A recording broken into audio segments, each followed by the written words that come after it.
Good morning সকলকে। আজকে মহাশিবরাত্রি অনেক অনেক শুভেচ্ছা।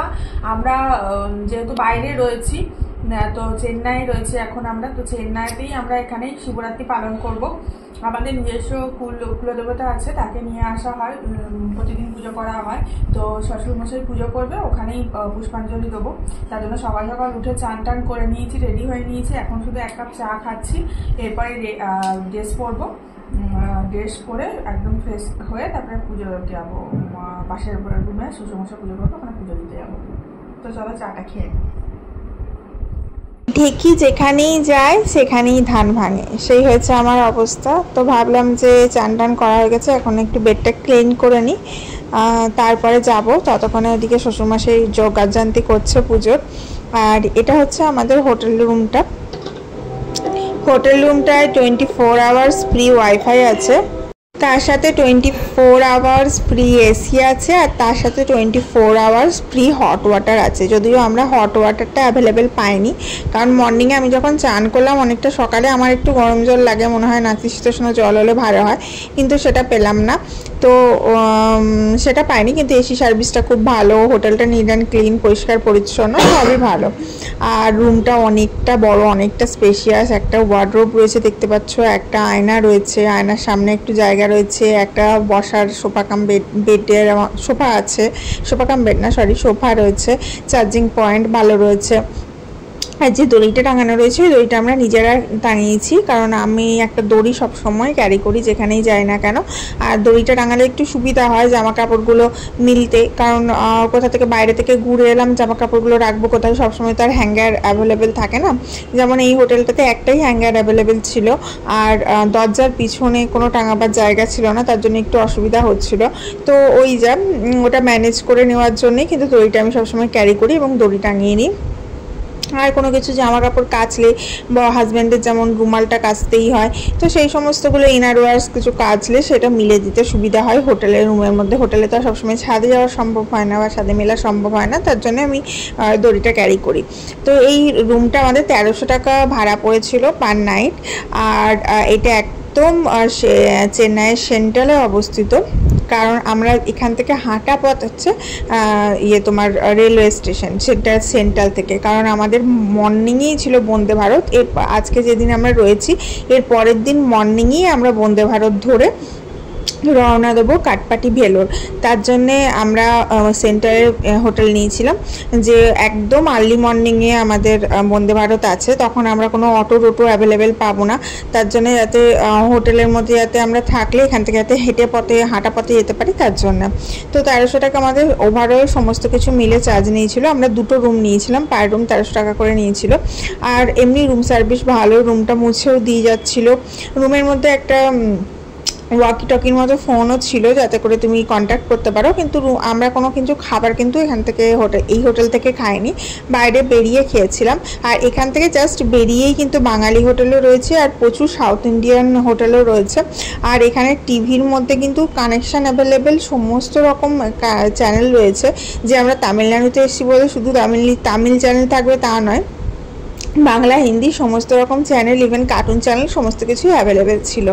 এই সমস্ত ইনফরমেশনগুলো আমি দিয়ে দিলাম, আশা করি কারোর না কারোর উপকারে লাগবে। তোমরা প্লিজ আমার ভিডিওটাতে যারাই দেখছো একটু লাইক করে ভিডিওটা একটু শেয়ার করে দিও, আর অবশ্যই তার সাথে সাথে এই চ্যানেলটা সাবস্ক্রাইব করে পাশে থেকো। আমি চেষ্টা করি আমার দৈনন্দিন জীবনের সমস্ত কিছু ঘটনা ছোট ছোট শর্টসের দ্বারা এখানে শেয়ার করার। আর আমি রেডি হয়ে নিয়েছি, এখন পুজো দেবো বলে একটা গাউন পরে নিয়েছি সুন্দর সি গ্রিন কালারের। আর এই দেখো পুজো স্টার্ট করে দিয়েছে শ্বশুরমশাই, এখানে শ্বশুরমশাই পুজো করবে, আর আমরা এখানে পুষ্পাঞ্জলি দেবো সবাই মিলে। আর শাশুড়িমা সমস্ত কিছু জোগাড়জান্তি করে দিয়েছিল। এখানে আমি আর আমার মেয়ে শিবরাত্রি পালন করলাম। আমার মেয়ে এবছর প্রথম শিবরাত্রি পালন করলো। অ্যান্ড দেন আমরা বেরিয়ে পড়েছিলাম একটু ঘুরতে, একটা নতুন জায়গা এক্সপ্লোর করতে। চলো তোমাদেরকে আজকে চেন্নাইয়ের একটা নতুন জায়গা ঘুরিয়ে দেখাবো। চেন্নাই থেকে অনেক ঘোরার জায়গা তোমরা দেখতে পাবে, কিন্তু চেন্নাইয়ের বার কখনো তোমরা এক্সপ্লোর করেছো? চলো তোমাদের আজকে চেন্নাইয়ের একটা খুব সুন্দর বার, যেটা সেন্ট্রালের একদম কাছে, সেটা ঘুরিয়ে দেখাবো। চেন্নাইয়ের যে কোনো বারে গেলে একটাই মজা, সেখানে প্রচুর রকমের চাট ফ্রি দেয়। আমি ড্রিঙ্ক করি না, আমি চাটগুলো খেতে ভালোবাসি। যাই হোক, যেতে যেতে এখানকার মিউনিসিপ্যালিটিটাতে চোখ পড়লো। একবার দেখো, এইটা কিন্তু যে কর্পোরেশন অফিসটা, এটা কিন্তু পুরো একটা রাজপ্রাসাদের সমান। ফাইনালি আমরা চলে এসেছি একটা লোকাল বারে। বারটা খুব সুন্দর আর সাজানো গোছানো স্টাইলিশ, আর এটা হচ্ছে একদম সেন্ট্রালের জাস্ট পাশেই, তুমি হেঁটেও আসতে পারবে। যদিও আমরা অটো করে নিয়েছিলাম কারণ প্রচুর রোদ ছিল। তো আমার বর এখানে বিয়ার খাচ্ছিল আর তার সাথে প্রচুর রকমের চাট দিয়েছিল। তার মধ্যে একটা দিয়েছিল পুদিনা পাতা দিয়ে পকোড়া, আর এখানে একটা কাঠি ভাজা আর পপকর্ন, এগুলো দিয়েছিল। আর তার সাথে এখানে দেখো একটু মুড়ির মতো জিনিস দিয়েছিল। বাস এইগুলো দিয়েছিল। এগুলো খেতে কিন্তু ভীষণ টেস্টি ছিল, জাস্ট অসাধারণ। এই পকোড়াগুলো খেতে আমার ভীষণ ভালো লাগছিলো। আমি পকোড়াগুলো খাচ্ছিলাম। পকোড়াগুলো ওই কারি পাতা, পুদিনা পাতা এই সমস্ত দিয়ে পকোড়াগুলো করা, একদম ভেজ। তো এগুলি আমি একটু খাচ্ছিলাম, আর কিছু আমি খাইনি, কারণ আমি আজকে তো করেছি, তো বা শিবরাত্রি করেছি। তো আমি আজকে কোনো ননভেজ খাবো না, ভেজ খাবো। তো এরপরে আমরা চলে গেছিলাম আমাদের লাঞ্চটা নিতে। বলা বাহুল্য এখানে বিয়ারগুলো খুব ভালো, আর সার্ভিসও ভালো, আর লোকজনও খুব ভদ্র চেন্নাই। অন্য কোথাও বাইরে গেলে অনেকে ঘুরে ঘুরে দেখে, কিন্তু চেন্নাইয়ে এত যে লোক ড্রিঙ্ক করছিল, ওখানে আমি একটা মহিলা গেছি, কেউ কিন্তু আমার দিকে ঘুরে ঘুরে তাকায়নি বা তাকিয়ে দেখেইনি, এরকম বলতে পারো। আমার হাজব্যান্ড যায় ড্রিঙ্ক করে, আমি যাই ওর সাথে পেপসি খাই, গল্পগুজব করি, আর চাট টাট খেয়ে চলে আসি। আমার বেশ চাটগুলো খেতে মজা লাগে। দেন এখানে এসেছিলাম আমি জুস খেতে, কারণ আমার খুব তেষ্টা পেয়েছিল। ও খেয়েছিল, ড্রিঙ্ক করেছিল, আমি তো খাইনি। আর এখানে দেখো স্টেডিয়ামটা দেখতে পেলাম, চেন্নাইয়ের স্টেডিয়ামটা, যেখানে সমস্ত রকম খেলা হয়। তো ওই স্টেডিয়ামটা দেখে এখানে একটা মসজিদ ছিল, তার অপোজিটে আমরা জুস খেলাম। অ্যান্ড দেন একটা ভেজ রেস্টুরেন্টে গেছিলাম, পিওর ভেজ রেস্টুরেন্ট, যেখান থেকে লাঞ্চটা নিতে গেছিলাম। বাট কীরকম দেখো, লাঞ্চটা যে নিয়ে এলাম পিওর ভেজ থেকে, কিন্তু ওরা কিন্তু পেঁয়াজটাকে ভেজের মধ্যেই ধরছে। তো পেঁয়াজ, লঙ্কা এই সমস্ত কিছু দিয়েছে। পনির নিয়েছিলাম একদম, যাতে পিওর ভেজ খেতে পারি। তো পনিরের মধ্যেও মনে হলো যেন পেঁয়াজ দিয়েছে। তো কিছু তো করার নেই, বাইরে তো সমস্ত কিছুই মানা না মানা সমান, তো কিছু করার নেই, সেটাই ঠাকুরের নাম নিয়ে খেলাম, আর কিছু করার নেই। একটু দুপুর হয়েছিল, আর আমার মেয়েকে আমার শ্বশুর শাশুড়ির কাছে রেখে দিয়ে গেছিলাম। তো আমাদের এই হোটেলটাতে কিন্তু লিফট আছে, যে একতলা, দুতলা, তিনতলা অবধি যাওয়া যায়, ছাদও রয়েছে। তো যাদের কোনো অসুবিধা আছে, ধরো হাঁটুর পেন টেন থাকে, অনেকে সিঁড়িতে উঠতে পারে না, তো এটাতে কিন্তু লিফট অ্যাভেলেবেল আছে, আর লিফটের সার্ভিস কিন্তু ভীষণ ভালো। তো এই হোটেলটা তোমরা চাইলে চেক ইন করতে পারো। হোটেলটার নাম হচ্ছে সান সিটি। আমরা এই হোটেল, দেখো নামটা দেখিয়ে দিলাম, সান সিটি লেখাই আছে। এই হোটেলটা নেওয়ার একমাত্র উদ্দেশ্য ছিল 24 আওয়ার্স ফ্রি ওয়াইফাই ছিল। ওয়াইফাইয়ের দারুণ স্পিড ছিল, যে কোনো জিনিস ডাউনলোড করতে পারো, মুভি দেখতে পারো, এনিথিং। তো এই যে দেখো, আমরা নিয়ে এসেছিলাম পিওর ভেজ রেস্টুরেন্ট থেকে তন্দুরি পরোটা একটা, আর একটা লাচ্ছা পরোটা, আর তার সাথে পনির নিয়েছিলাম। তো মনে হলো যেন পেঁয়াজ দিয়েছে, বাট কিছু করার নেই, যেহেতু বাইরে নিয়ম নাস্তিক, তার জন্যে বাইরে আমরা খেয়ে নিলাম।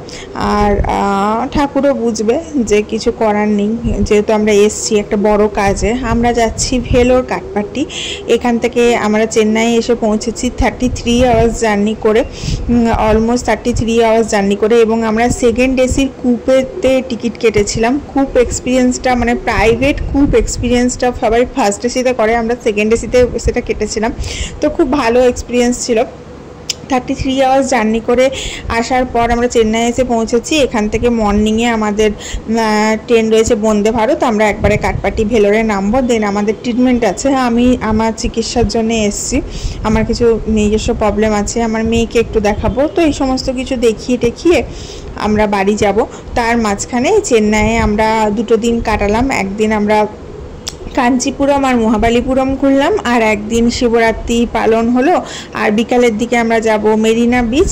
তো এই নিয়ে আমাদের 2 দিন কাটলো, আর তারপরে আমরা ভেলোর কাটপাটি কাটাবো। বাস এই হচ্ছে আমাদের ট্যুরটা। মেনলি আমাদের ট্রিটমেন্ট করাতেই আসা, বাট তার মধ্যে আমরা চেয়েছিলাম যে একটু ঘুরে নেবো। শ্বশুর শাশুড়ি তো ট্রিটমেন্ট করবে না, আমাদের সাথে এসছে মেয়েটাকে দেখবার জন্য, তো তাদেরকেও একটু ঘোরাবো, তাদেরও একটু চেঞ্জ হবে। তো সেই মিলিয়ে, মানে রথ দেখা কলা ভাষা দুটোই হবে, সেই মিলিয়ে আমাদের আসাম। তো তোমাদের ভিডিওটা কেমন লাগলো অবশ্যই কমেন্ট করে জানিও। আর তোমাদের সকলের কাছে অনুরোধ রইল, প্লিজ একটু লাইক, শেয়ার আর সাবস্ক্রাইব করো। লাভ ইউ অল, দেখা হচ্ছে কালকে।